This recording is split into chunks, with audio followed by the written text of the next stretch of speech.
Hi, this is Jim Cranston from 7 Every Minute and 7everyminute.com, the podcast website about reimagining your life.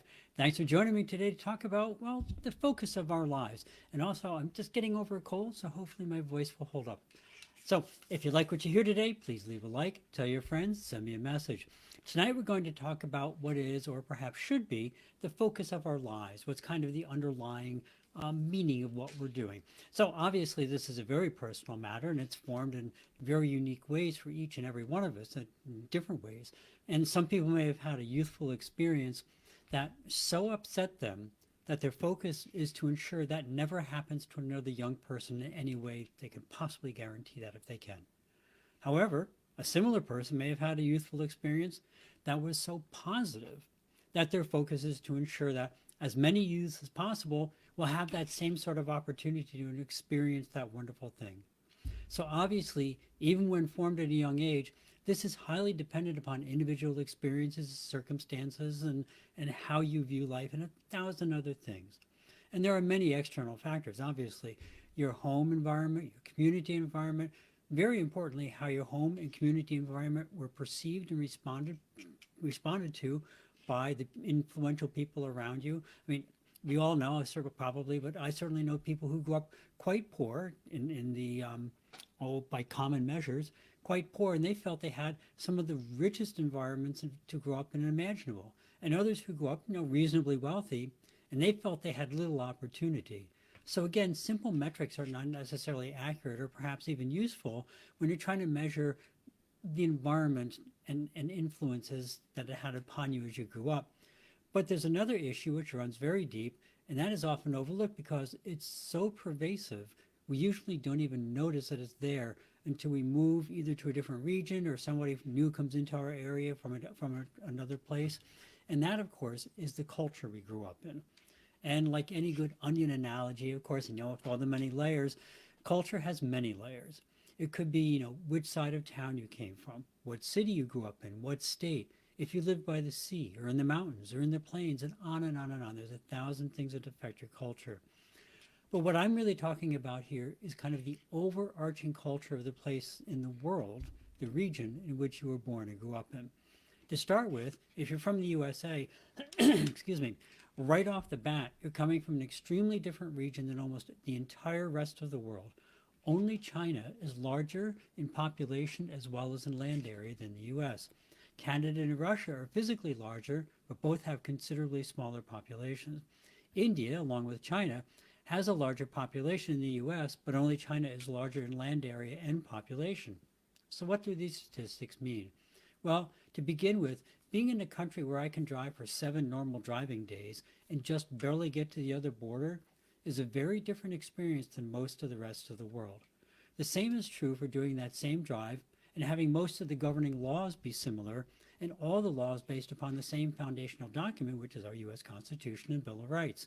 But there's something else that's the same too, and that is the underlying cultural assumptions insofar as what is important or should be important in our lives.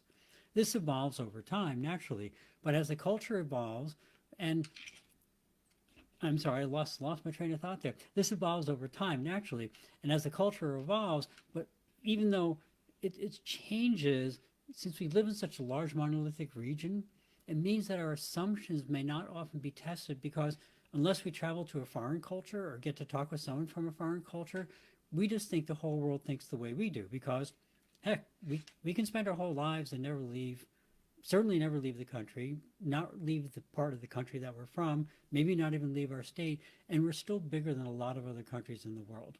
Unless you live in Rhode Island. That's a special case. And I love Rhode Island. There's a Cranston, Rhode Island. Love it. But, realistically, most of our states are quite large. They're larger than a lot of other countries.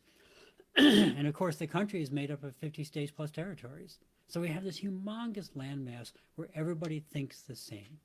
And what got me thinking about this was a single sentence from an article I just read entitled Dissonant Wisdom from Alexei Navalny and Natan Sharansky.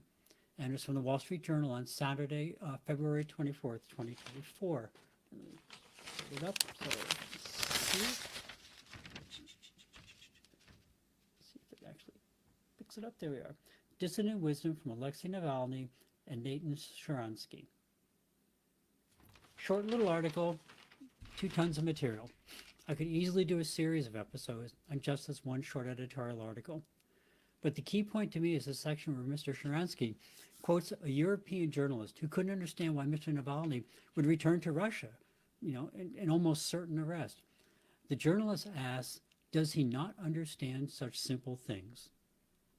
The question was said to have angered Mr. Sharansky, who, quoting from the article, said, the question angered Mr. Sharansky because it betrayed a belief many in the West evidently took for granted, that life is about oneself.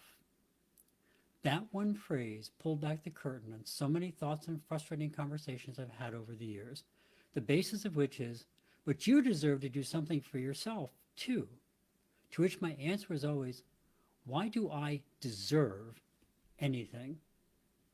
The statement always perplexed me somewhat because it would even occur in a Christian context, and certainly Jesus Christ, more than most, were certainly one beyond all to encourage self-sacrifice for the greater good.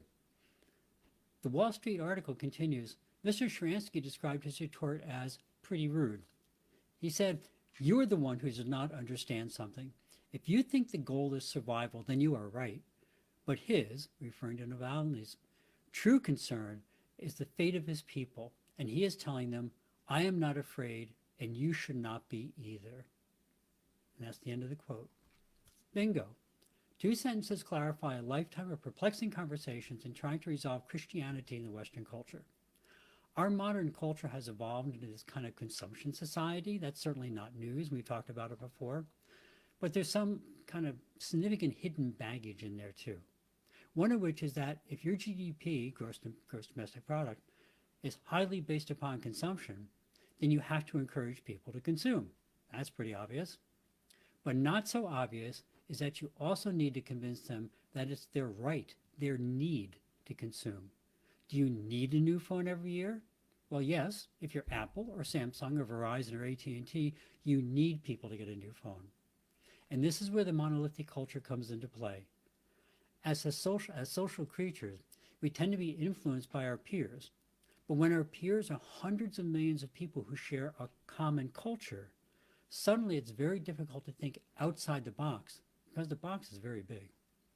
Relatedly, if you do think differently, you'll get nearly zero support from anyone because, well, everyone's immersed in that same monoculture.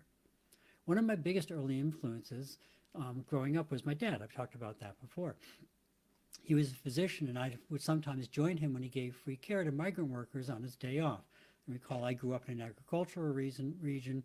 New York used to be, and still is in some small areas, but used to be one of the top 5 producers in a number of different areas, top 10 producers.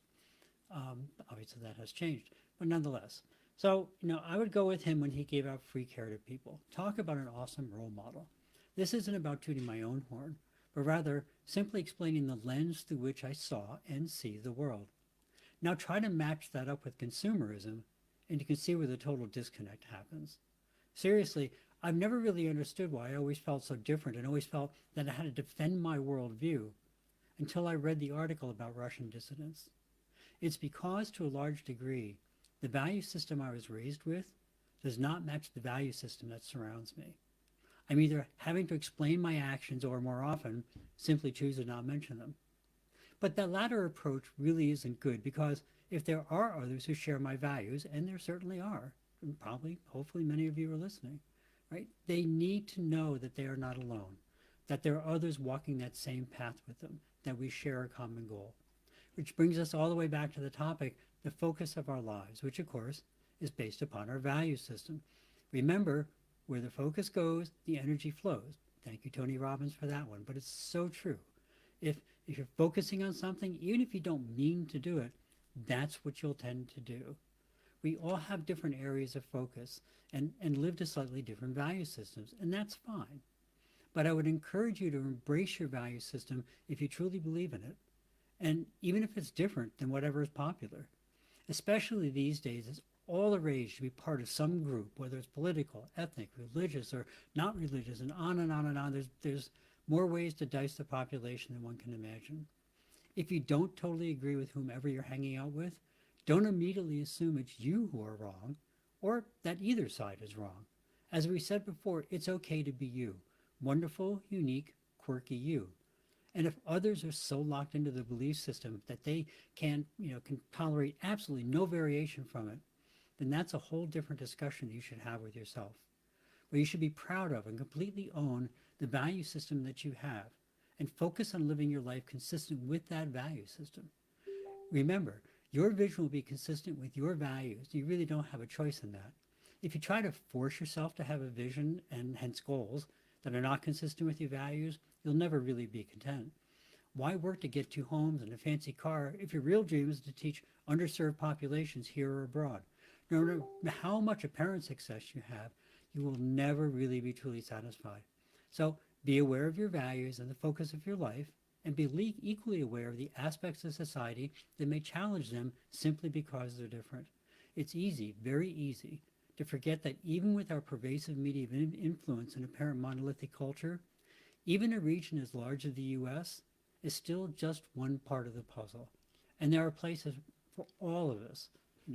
We all have our own little odd pieces in the puzzle where we can fit in and thrive. So that's it for the evening. Be proud of yourself and your own worldview and focus on that which is consistent with your own values. While you certainly want to check in on where you stand occasionally, marching to a different drummer doesn't necessarily mean it's you who's out of step. Your homework, always optional, is to think about an area of your values or your value system where you're kind of, hesitant to mention them to others because they're different than the norm. Now, think if you really want to think if the norm is really better or just more popular and why. And as we've often talked about, perhaps it's driven by marketing and other causes. Extra points if you can also find someone who shares your own unique worldview and talk it through with them to encourage each other to take a nicer path through life. That's it for the evening. Of course, UKR7, the war in Ukraine, just a mess. War in Israel-Palestine, also a mess. Just a lot of things going on. And something that I haven't really mentioned explicitly before, I just saw the number. I forgot what it is. Oh, is it some number of billions of people are voting this year? I'll look up the number and bring it back.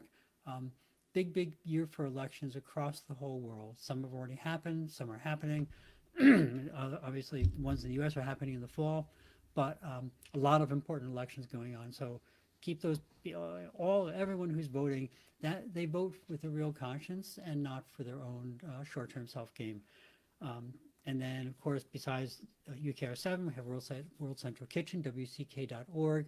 As we talked about, this is a group who supports people worldwide, wherever there's disasters, by getting food into people, usually way before other aid agencies are able to. They take advantage of local sources of food, use local facilities, and they get food going into places that have been damaged. And also, these are just two potential things. There are a lot of things you can do to help people here or abroad. It doesn't matter. And like I said, if it's something where right now is not a convenient time for you to actually invest any money in something, just being pleasant to somebody can just take you out of yourself, bring them into their world, and maybe make their day a little bit better as well. So that's it. If you can and you're able, check out ukr7.com, wck.org, or just smile at somebody as they go by. As always, thank you for stopping by. If you found something interesting or useful, please pass it along, and please hit that like button. If not, please drop me a comment as to what you'd like to hear. Have a great week. Remember to live the life that you dreamed of, because that's the path to true contentment. Love and encouragement to everyone. See you next week on 7 Every Minute and 7everyminute.com. Thank you.